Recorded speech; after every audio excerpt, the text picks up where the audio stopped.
ஃபிசிக்கலாக நான் பண்ண ரெடினாலுமே மென்டலி என்னால் அந்த வீட்டிலேருந்து அந்த நெக்ஸ்ட் ஸ்டெப் எடுத்து வைக்க முடியல அப்படின்னு நினைக்கிறாங்க. ஸோ வயசாயிடுச்சு, இனிமேல் எதுக்கு ட்ரை பண்ணோம் அப்படின்றாங்க. ஸோ அவங்களை எந்த பேரியர் வந்து தடுக்குது அப்படின்னு பார்த்தீங்கன்னா ஒரு இம்பார்ட்டண்ட்டாக ஒரு 5. ஃபர்ஸ்ட் வந்து இப்போ நிறைய ஏதோ டேப்லெட்ஸ் இந்த மாதிரிலாம் வருது ஸ்கின் பூஸ்ட் பண்ணுறதுக்கு அப்படின்னு சொல்கிறாங்க. இந்த சீரம் ஆல் தீஸ் திங்ஸ் அது பண்ணுறதுக்கு பதில் இந்த கண்டிப்பாக சாகிங், ரிங்கிள்ஸ், உங்களுக்கு டபுள் சின்ன அது எல்லாமே வந்து ரெடியூஸ் பண்ணலாம். ஃபேஸோட பஃபினஸ். ஒரு இன்டர்நேஷ்னல் காம்படிஷன் போயிட்டு இந்தியா ஃபிளாக் லிஃப்ட் பண்ணோன்றது ஒரு எல்லாருக்குமே ஒரு ட்ரீமாக இருக்கும். ஸோ எனக்குமே அந்த ட்ரீம் இருந்தது. ஃபஸ்ட்டு இந்தியா ஃபிளாக் தூக்கும் போது உங்களுக்கு என்ன ஃபீல் இருந்தது மேம்? நான் வந்து சேலம் சைட்லேருந்து ஒரு ரிமோட் வில்லேஜ். அப்போ வந்து கேர்ள்ஸ்க்கு வந்து படிக்க வைக்கிறதே கேர்ள்ஸ் பெரிய விஷயம். அப்போ வந்து நீ இப்போ விளையாண்டா படிக்க முடியாது அப்படின்னு சொல்லிட்டு ஸ்போர்ட்ஸ் வந்து ஸ்டாப் பண்ணிட்டாங்க. எனக்கு அப்பையிலேருந்தே ஒரு கனவு, அந்த இந்தியா ஃபிளாக் பார்க்குறப்பெல்லாம்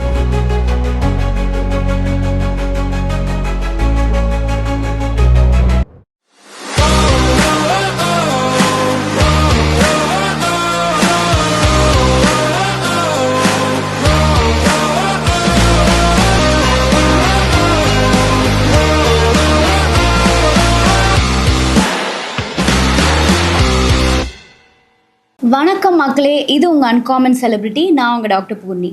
நம்ம வாழ்க்கையில் எப்போவுமே நிறைய பேர் வந்து ஒரு காமனான ரூட்டை சூஸ் பண்ணிவிட்டு அதை நோக்கி எப்போவுமே போவாங்க.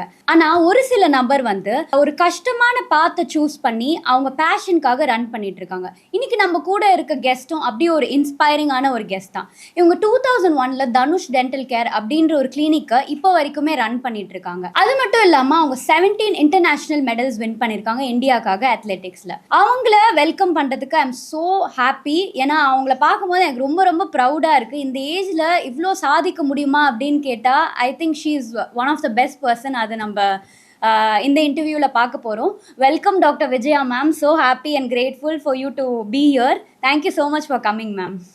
Thank you Poorni for the nice intro. உன்னை ரொம்ப நாளாக எனக்கு தெரியும். You are also great athlete. Very nice to participate in this podcast, ma. Yes, ma'am. So happy, ma'am. Ma'am first எனக்கு உங்களை இன்டர்வியூ பண்ண போகிறேன்னு ஸ்டார்ட் பண்ண அந்த தாட் வந்தப்பயே எனக்கு என்ன தோணுச்சுன்னா, age is just a number. இந்த வாக்கியம் வந்து நம்ம நிறைய இடத்துல கேட்டிருக்கோம். அதை நீங்கள் எப்படி பிரேக் பண்ணீங்க? பிகாஸ் நீங்கள் நிறைய பேருக்கு இன்ஸ்பிரேஷனாக இருக்கீங்க. இந்த அபவ் 40 இருக்க விமன் வந்து அந்த பீப்புள் பார்க்கும்போது ரொம்ப இன்ஸ்பைரிங்காகவே இருக்குது உங்கள் ஸ்டோரி. எனக்கு அது தெரியும். ஸோ இன்றைக்கி அதை வெளியில் கொண்டு வரதுக்காக தான் இந்த பாட்காஸ்ட். ஸோ அந்த வாக்கியத்தை நீங்கள் எப்படி பிரேக் பண்ணீங்க? How was your journey ma'am? Age பற்றி கேட்டிங்க. Age is a time line marker. It's not a limit. So passion அப்படிங்கிறது டைம்லெஸ். ஸோ நம்மளோட ட்ரீம்ஸ்க்கு வந்து எக்ஸ்பைரி டேட் கிடையாது. ஸோ உங்கள் கொஸ்டின் வந்து how old am I அப்படிங்கிறத தாண்டி how I am functioning and pushing forward அப்படிங்கிறதுல தான் வந்து இருக்குது. So age don't define us, my mindset does. Amazing ma'am, amazing. இதனால தான் உங்களை ஒரு இன்ஸ்பைரிங் பர்சனாகவே நான் நினைக்கிறேன் மேம். ஏன்னா இப்போ இருக்க காலகட்டத்தில் வந்து ஒரு அந்த 35 to 40 அந்த ஏஜ் தாண்டினாலே நிறைய பேர் வந்து ரொம்ப ஒரு ஃபிட்னஸ் இல்லாமல் லேசியாக ஆகிடுறாங்க. ஓகேவா? ஸோ அந்த மாதிரி இருக்க கேட்டகரிக்கு இப்போ எனக்கு ஃபிட்னஸ் பண்ணணுன்னு ஆசையாக இருக்குது. பட் ஆனால் என்னால் அந்த எஃபர்ட் போட முடியல. மென்டலி என்னால் அதை பண்ண முடியல. ஃபிசிக்கலாக நான் பண்ண ரெடினாலுமே மென்டலி என்னால் அந்த வீட்டிலேருந்து அந்த நெக்ஸ்ட் ஸ்டெப் எடுத்து வைக்க முடியல அப்படின்னு நினைக்கிறாங்க. ஸோ ஹவு டூ தே அந்த பேரியர் எப்படி மேம் பிரேக் பண்ணுறது? ஸோ நம்ம ஜென்ரலாக கேர்ள்ஸ் பார்த்தீங்கன்னா டீன் ஏஜில் வந்து பாய்ஸை விட அவங்களுடைய பியூட்டியை மெயின்டைன் பண்ணுறது, அவங்களுடைய உடம்பை மெயின்டைன் பண்ணுறது அப்படின்னு சொல்லி வேறு லெவலில் இருப்பாங்க. எனக்கு எப்பயுமே டவுட்டாக இருக்கும், ஏன் கல்யாணம் பண்ணதுக்கப்புறமும் அதே உடம்பு தானே, அதே தானே, நம்ம ஏன் அதை கேர் பண்ணிக்க மாட்டேங்கிறோம், நம்ம எங்கே லேக் ஆகுறோம்? ஸோ என்னை சுற்றி இருக்கிற ஃப்ரெண்ட்ஸு, என்னோட கூட இருக்கிற கொலீக்ஸ் எல்லாம் பார்க்குறப்ப வயசாயிடுச்சு, இனிமேல் எதுக்கு ட்ரை பண்ணோம் அப்படின்றாங்க. ஸோ அவங்களை எந்த பேரியர் வந்து தடுக்குது அப்படின்னு பார்த்தீங்கன்னா ஒரு இம்பார்ட்டண்ட்டாக ஒரு 5. ஃபஸ்ட்டு வந்து அவங்க இன்ஜுரி ஆகிடுமோ, எனக்கு இந்த ஹெல்த் இஷ்யூஸ்லாம் இருக்குது, நான் எப்படி ஸ்டார்ட் பண்ணுறது தெரியல அப்படின்னு ஃபஸ்ட்டு நினைக்கிறாங்க. ரெண்டாவது பார்த்தீங்கன்னா பாடி ஷேமிங்.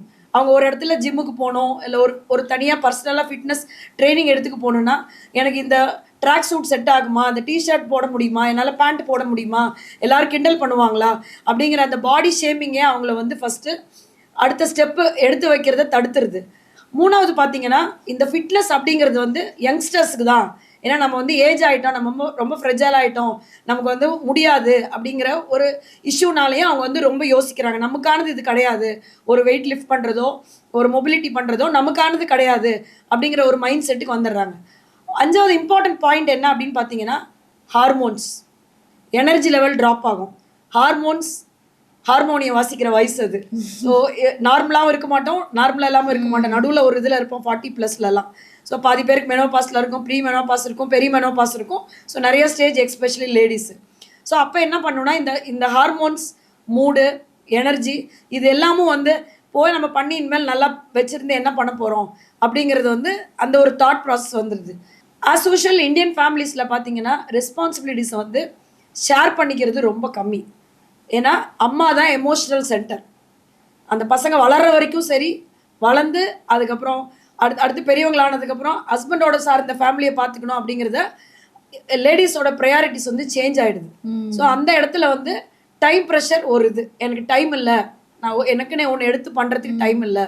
சரி, நீங்கள் பெருசாக எதுவும் பண்ணலனாலும் start walking, start doing something, அதுதான் என்னோட இது வந்து. ஸோ நமக்கு எல்லாருக்கும் இருக்கிற 24 மணி நேரம் தான் நம்மளுக்கும் இருக்குது. பட் நம்மளை கேர் பண்ணிக்கணும் அப்படிங்கிற அந்த செல்ஃப் லவ் இருந்தால் மட்டும்தான் 40யோ 30யோ 50யோ 60யோ அவங்கள பார்த்துக்க முடியும்.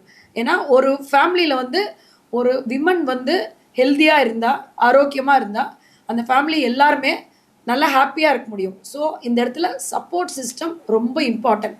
எல்லாரும் ரெஸ்பான்சிபிலிட்டி ஷேர் பண்ணாங்கன்னா கண்டிப்பாக அந்த விமன் வந்து ஃபிட்னஸை எடுக்க முடியும். Okay, beautiful ma'am. நீங்கள் சொன்னதில் ரொம்ப இம்பார்ட்டண்ட்டான பாயிண்ட் வந்து இந்த ஃபேமிலி அப்படின்றது it is not just responsible. அந்த ரெஸ்பான்சிபிலிட்டி வந்து அந்த மதர் மட்டுமே எடுக்கணுன்றது கண்டிப்பாக அவசியம் இல்லை. That's a beautiful point. ஏன்னா இப்போ இருக்க காலகட்டத்தில் ஐ திங்க் கொஞ்சம் சேஞ்ச் ஆகிட்டு தான் வருது. இப்போ மென் உமன் அப்படின்னு இல்லாமல் எல்லாருமே ஒரு ஈக்குவல் ரெஸ்பான்சிபிலிட்டி எடுக்கிற மாதிரி எனக்கு ஒரு ஃபீல் இருக்குது. ஐ திங்க் அந்த பாதை நோக்கியே போனால் மேபி இன்னுமே உமன் வந்து வெளில வந்து அந்த அச்சீவ் பண்ணுறதுக்கான தன்மை வந்து இன்னுமே அதிகமாக இருக்கும்னு நான் ஃபீல் பண்ணுறேன். ஸோ இன்னைக்கு இருக்கிற இந்த எக்கனாமிக் சிச்சுவேஷனில் 2 பேரும் வேலை பார்க்கணுங்கிறது வந்து கட்டாயம் ஆயிடுச்சு. ஆமாம். ஸோ 2 பேரும் வேலை பார்க்குறப்ப அதே ப்ரெஷர் தான் அவங்களுக்கு ஒர்க்கில். அவங்கள கேர் பண்ணால் மட்டும்தான் ஒரு ஹையர் லெவலில் போகிறப்ப, ஒரு டைரக்டராகவோ ஒரு மேனேஜராகவோ ஒரு பொசிஷன் லீட் பண்ணுறப்ப அகைன் அங்கே ஃபிட்னஸ் இருந்தால் மட்டும்தான் உங்களால் ஒரு மீட்டிங்கில் ஒரு 3 hours உட்கார முடியும். ஸோ எல்லா இடத்துலையுமே வந்து உங்களோட healthy life style and fitness தான் வந்து உங்களை அடுத்த லெவல் வந்து கொண்டு போகும். Okay okay ma'am. மேம், இப்போ நீங்கள் வந்து ஒரு ஃபேஸ் யோகா எக்ஸ்பர்ட் அப்படின்றது சொல்லியிருந்தீங்க. So what is face yoga expert ma'am? அது பண்ணுறதுனால நம்மளுக்கு என்ன பெனிஃபிட்ஸ் கிடைக்குது மேம்? ஸோ இது வந்து ரொம்ப இன்ட்ரெஸ்டிங்கான கொஷினு. நான் கோவிட் டைமில் தான் வந்து எனக்கு இந்த ஃபேஸ் யோகானா என்ன அப்படின்னு ஒரு உக்ரைன் ஃப்ரெண்டு மூலமாக எனக்கு தெரிஞ்சுது. ஓகே. ஸோ நான் வந்து அவங்ககிட்ட ஒரு 3 months கோர்ஸ் மாதிரி படித்தேன். ஓகே. ஸோ நம்ம வாய்க்குள்ளே மட்டும்தான் பார்க்குறோம், இது ஃபேஸில் அப்படி என்ன இருக்க போகுது, இது படிக்கிற அளவுக்கு என்ன பெரிய இது அப்படின்னு சொல்லிட்டு. ஸோ ஃபேஸில் பார்த்தீங்கன்னா ஒரு 55+ மசில்ஸ் இருக்குது. ஸோ நம்ம ஒரு 25 years வரைக்கும் ஜென்ரலாகவே நம்ம என்ன பண்ணாலும் அந்த ஏஜுக்கு அந்த ஏஜோட இதனால யங்கு லுக் வந்து இருக்கும். ஸோ ஆஃப்டர் 30 years பார்த்தீங்கன்னா ரிங்கிள், சாகிங் எல்லாமே ஃபேஸில் வந்து வரும். ஸோ நம்ம என்ன நினைப்போன்னா ஒரு மேக்கப்போ அந்த மாதிரி இது பண்ணுறப்ப நம்ம அந்த நேச்சுரல் இது அந்த நம்ம முன்னாடி 25 வயசுல இருந்த மாதிரியே ஒரு 40 yearsல இட் அப்பியர்ஸ் டு பி அந்த மாதிரி கொண்டு வர ட்ரை பண்ணுவோம்.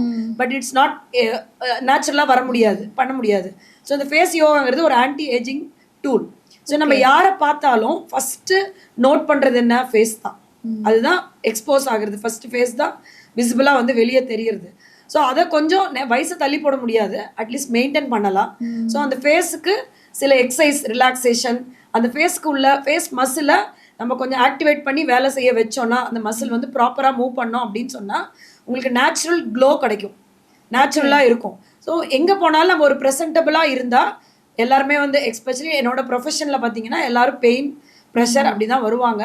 ஸோ அங்கே நான் கொஞ்சம் ப்ரெசன்டபுளாக இருந்தேன் அப்படின்னு சொன்னால் எனக்கு அது கொஞ்சம் கான்ஃபிடென்ஸை வந்து கொடுக்கும். ஸோ அது வந்து ஒரு பெரிய சயின்ஸு. லைக் ஒரு நிமிஷத்தில் வந்து இப்படி பண்ணலாம் அப்படி பண்ணலாங்கிறது சொல்லி கொடுக்க முடியாது. பட் அது லேர்ன் பண்ணிங்கன்னா உங்களோட செல்ஃப் கேருக்கு வந்து அது ரொம்ப உபயோகமான ஒரு ஆன்டி ஏஜிங் டூல். ஓகே. இப்போ மோர் தென் இந்த இப்போ நிறைய ஏதோ டேப்லெட்ஸ் இந்த மாதிரிலாம் வருது ஸ்கின் பூஸ்ட் பண்ணுறதுக்கு அப்படின்னு சொல்கிறாங்க, இந்த சீரம், ஆல் தீஸ் திங்ஸ், அது பண்ணுறதுக்கு பதில் இந்த ஃபேஸ் யோகா கண்டிப்பாக ஹெல்ப் பண்ணோன்னு சொல்கிறீங்க.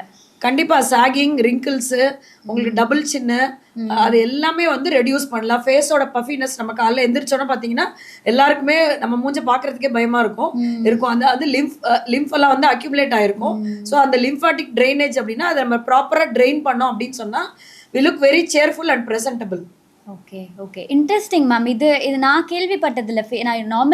நான் யோகா பண்ணியிருக்கேன், பட் ஃபேஸ் யோகான்றது it was something new to me.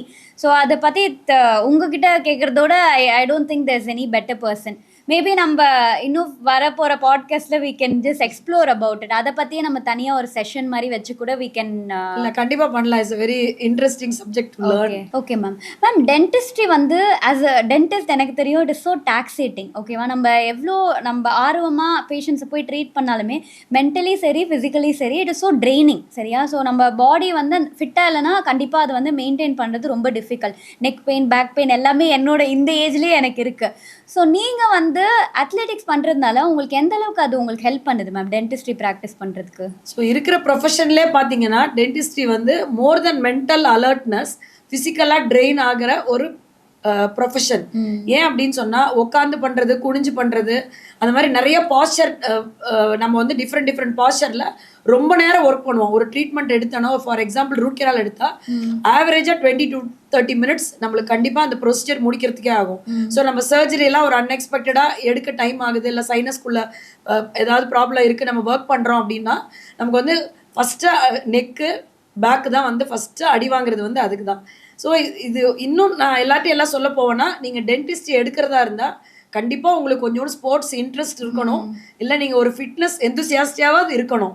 அப்படி இருந்தால் நீங்கள் எடுத்தீங்கன்னா லாங் ரன்னில் உங்களுக்கு வந்து உங்கள் கிளினிக்கை வந்து நீங்கள் டேமேஜ் ஆகாமல் ரன் பண்ண முடியும்.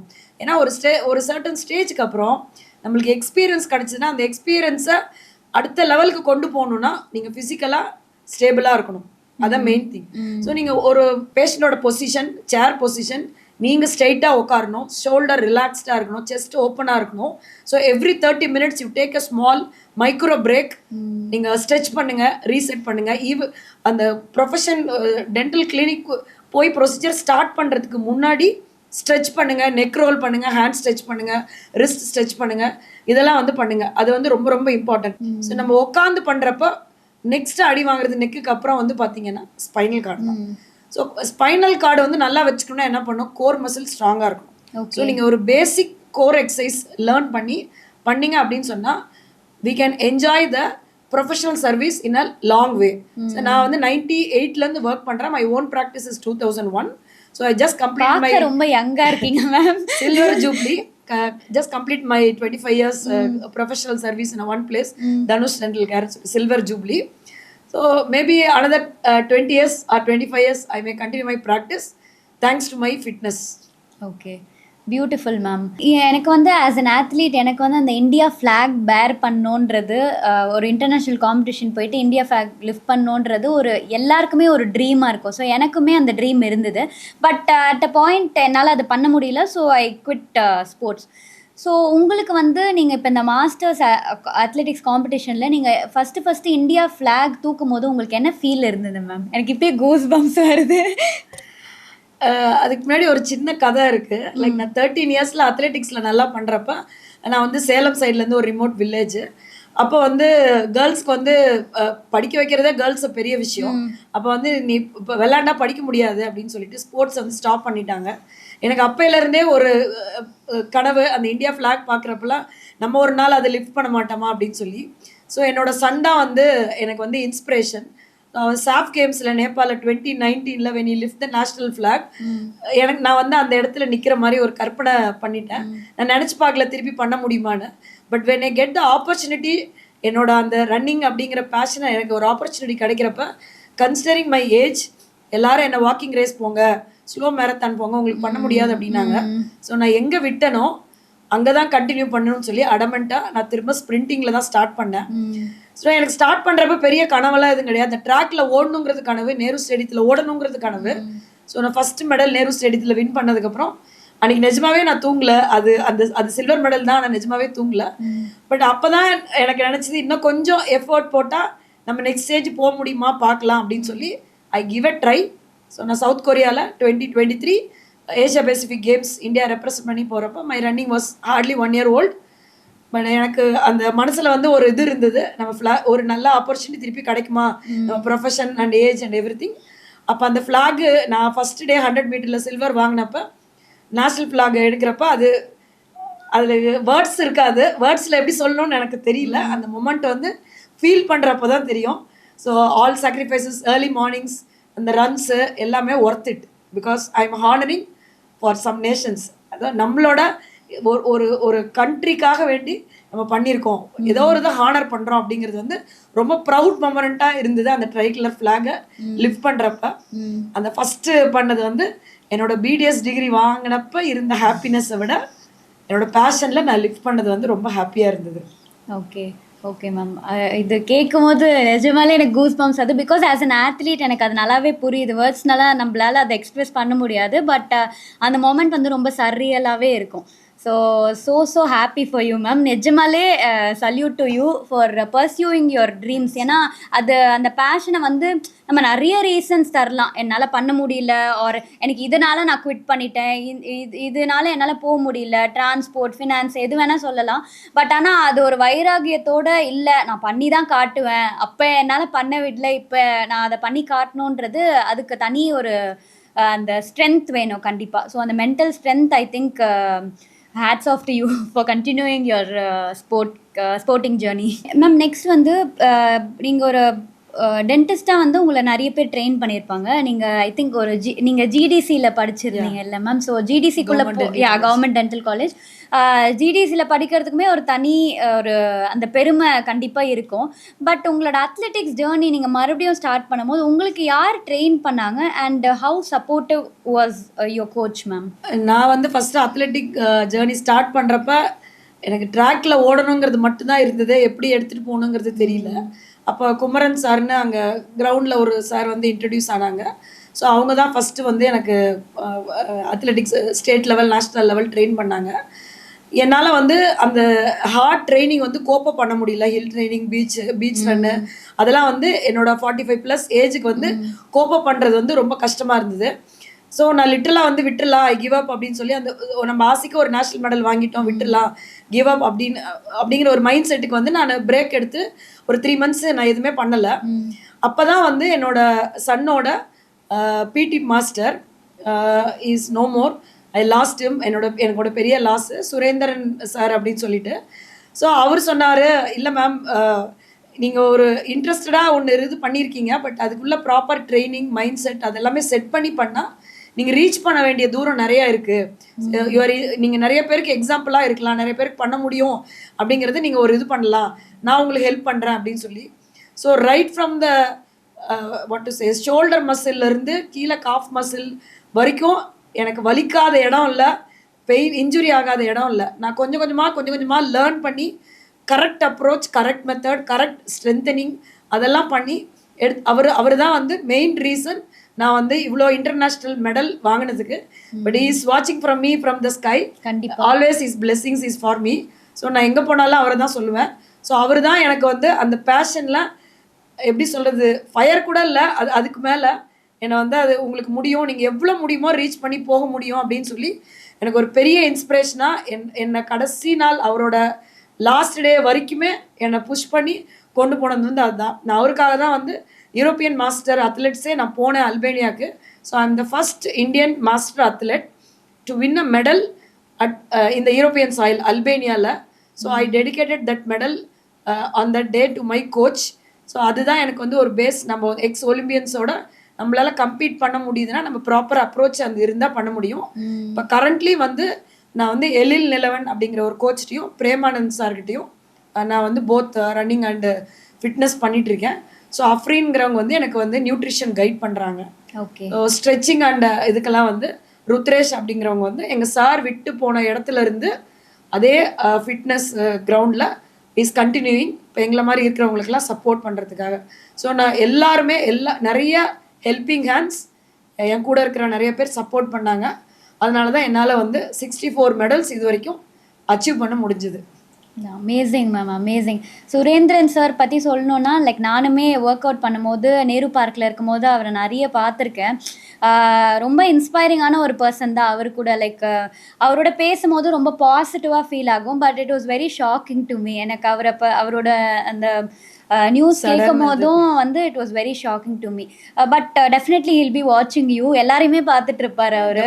அவரோட பிளெஸிங்ஸ், எப்பயுமே பிளெஸிங்ஸ் இருக்கு. அவர் தான் எனக்கு அந்த பேஷனை வந்து இன்னைக்கு வரைக்கும் அணையாம வச்சிருக்கிறது. வந்து நான் இனிமேல் பண்றதெல்லாம் அவருக்கு தான் அப்படிங்கிற ஒரு இது மட்டும் தான் எனக்கு டிரைவ் பண்ணிட்டு இருக்கு, இன்னும் பண்ணணும் அப்படிங்கிறது. என்னை பார்த்து நிறைய பேர் எங்க கிரவுண்ட்ல வந்து வாக் பண்ண ஸ்டார்ட் பண்ணியிருக்காங்க, எக்ஸசைஸ் பண்ண ஸ்டார்ட் பண்ணியிருக்காங்க. So lot of people started coming inside the ground to take care of themselves. வந்து அவர் அன்னைக்கு போட்ட ஒரு பிள்ளையார் சொல்லி தான். கண்டிப்பாக என்றைக்குமே அவரோட பிளெஸ்ஸிங்ஸ் உங்களுக்கும் இருக்கும் அண்ட் அவரோட ஸ்டூடெண்ட்ஸ் எல்லாருக்குமே அந்த பிளெஸ்ஸிங்ஸ் இருக்கும் மேம். ஃபேமிலி, ப்ரொஃபஷன், பேஷன், இதை மூணுமே வந்து ஒரு தனித்தனி பாத்வேல நம்ம எடுத்துகிட்டு போகும்போது அந்த நிறைய தடங்கல்கள் இருக்கும். இப்போ வந்து ஃபார் எக்ஸாம்பிள் உங்கள் பேரண்ட்ஸ் வேணான்னு சொல்லலாம், இல்லை உங்கள் பார்ட்னர் வேண்டான்னு சொல்லலாம், இல்லை உங்களோட கிட்ஸோட ஸ்டடீஸ், அவங்களோட அந்த கோச்சிங் ப்ராக்டிஸ் டைம், அது எல்லாமே நீங்கள் பேலன்ஸ் பண்ணணும், கிளினிக் ஹேண்டில் பண்ணணும். ஸோ இதை நீங்கள் செப்பரேட்டாக பார்க்குறீங்களா இல்லை மொத்தமாக together you run it as a show ma'am? எப்படி அது உங்களுக்கு ஒர்க் அவுட் ஆகுது, எப்படி பேலன்ஸ் பண்ணுறீங்க அதை? பூர்ணி, நீயும் நானும் லைக் ஒரு டென்டல் ப்ரொஃபஷனால we know the value of the time. கண்டிப்பாக ரைட்டுங்களா? இப்போ நம்மளுக்கு வேற ஃபேமிலி வேணும், கண்டிப்பாக வேணும். நம்மளுக்கான டைமும் நம்மளுக்கு வந்து வேணும். ஸோ அங்கே என்னன்னா ஒரு ப்ராப்பர் சப்போர்ட் சிஸ்டம் வீட்டில் இல்லை அப்படின்னு சொன்னால் உங்களால் ஒன்று ஃபேமிலியை பார்த்துக்க முடியும், ப்ரொஃபஷனில் ஷைன் பண்ண முடியாது. ப்ரொஃபஷனில் ஷைன் பண்ண முடியும், ஃபேமிலியை விட்டுருவோம், ரிலேஷன்ஷிப் போயிடும். ரைட்டுங்களா? ஸோ அங்கே அது being a female is a highly demanding because I am taking care of என்னோட பேரண்ட்ஸ், என்னோட 2 டீனேஜ் பசங்க, grown up children, that too my son is an athlete, a professional swimmer. So you know எவ்வளோ அவங்களுக்கு வந்து diet அவங்களோட இதெல்லாம் பார்க்கணும், அவங்க படிப்பை பார்க்கணும். My daughter who she is doing BDS, so அவளோட படிப்பும் என்னங்கிறது பார்க்கணும். ஸோ இப்போ என்ன பண்ணால் ஃபஸ்ட்டு பேலன்ஸ் தான். எனக்கு working hours 8 hours 7 hours I stick to that professional timing. So வீட்டுக்கு வந்துட்டா ஒன்லி ஃபேமிலி. ஸோ அடுத்த ஒரு 6 to 7 hours எனக்கான டைம், என்னோட ரெஸ்ட், ரெக்கவரி எல்லாமே. இதுக்கு இடையில நான் ஒரு 2 மணி நேரம் ஸ்பீஸ் பண்ணி என்னோட பேஷனுக்கு நான் வந்து அலாட் பண்ணுறேன்.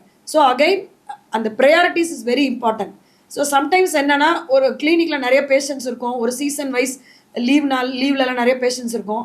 அப்போ நான் வந்து கிளினிக்கில் நிறைய டைம் ஸ்பெண்ட் பண்ண வேண்டியிருக்கும். அப்போ எனக்கு கில்ட் வரக்கூடாது. நான் வந்து இன்னைக்கு லைட்டாக சமைச்சு வச்சுட்டு வந்துட்டோம், ஐயோ எப்படி நம்ம இன்னாரும் இருந்தால் அவங்களுக்கு சர்வ் பண்ணியிருக்கலாமே, அந்த கில்ட் வரக்கூடாது. சம்டைம்ஸ் வீட்டில் பெரியவங்க சிக்காவாங்க, இல்லை பசங்களுக்கு உடம்பு சரியில்லாமல் போகும், இல்லை ரிலேட்டிவ்ஸ் வருவாங்க. அப்போ கிளினிக் டைம் காம்ப்ரமைஸ் பண்ணோம். அப்போ நான் ஃபேமிலிக்கு நிறையா டைம் ஸ்பெண்ட் பண்ணோம். அப்போ என் ப்ரொஃபஷன் போயிடுச்சு அப்படின்னு ஃபீல் பண்ணக்கூடாது. ஸோ அகைன் என் ட்ரைனிங் வந்து காம்படிஷன் அப்போ என் ட்ரைனிங் டிமாண்ட்ஸ் என்னோட டைம் நிறையா டிமாண்ட் பண்ணோம்.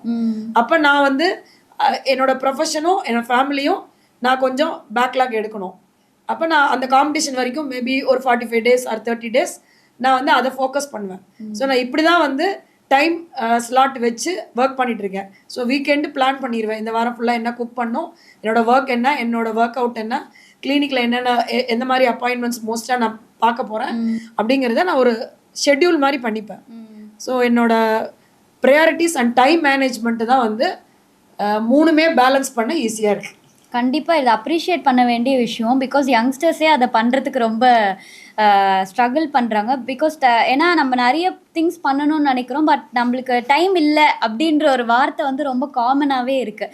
ஸோ இந்த மாதிரி எல்லாத்துக்கும் you have set your boundaries. கரெக்டாக இது நான் பண்ண போகிறேன், இதுக்காக நான் இதை காம்ப்ரமைஸ் பண்ண மாட்டேன், ஆர் அதுக்காக நான் இதை காம்ப்ரமைஸ் பண்ண மாட்டேன். ப்ராப்பரான ஒரு டைம் லைன் அண்ட் ஒரு பிளானிங் இருந்தால் I think anything can be achievable. கரெக்டா மேம்? கண்டிப்பாக. ஏன்னா நிறைய இடத்துல நிறையா ப்ரொஃபஷனல்ஸ் வந்து ஃபெயிலியர் ஆகுற ரீசன் என்னன்னா, நான் ரொம்ப கெரியர் ஓரியன்ட் அப்படின்னு சொல்லி they stick to the profession. See, நீங்கள் ஒரு ஸ்டேஜ் ரீச் பண்ணுவீங்க, the time you spend with your parents எதுவுமே இருக்காது, உங்களுக்கு நினச்சி பார்க்க எதுவுமே இருக்காது. ப்ரொஃபஷனலாக மட்டும்தான் நீங்கள் அச்சீவ் பண்ணியிருப்பீங்க. ஸோ அந்த ஒரு இடத்துல கண்டென்ட் வரணும். என்னோட ஒர்க்கிங் ஹவர்ஸ் இது, அந்த ஹவர்ஸில் I put my 100% into that அப்படிங்கிற அந்த ஒரு இது இருக்கணும். ஸோ நீங்கள் கிரவுண்டில் இருக்கீங்கன்னா அங்கே வேறு எதுவுமே திங்க் பண்ணக்கூடாது. வீட்டில் இருக்கீங்கன்னா வேலையை நினைக்கக்கூடாது, உங்களோட பேஷன் நினைக்கக்கூடாது. ஸோ அந்த கிளாரிட்டி இருந்தது அப்படின்னு சொன்னால் ஸ்ட்ரெஸ் ஆக மாட்டோம். Okay ma'am.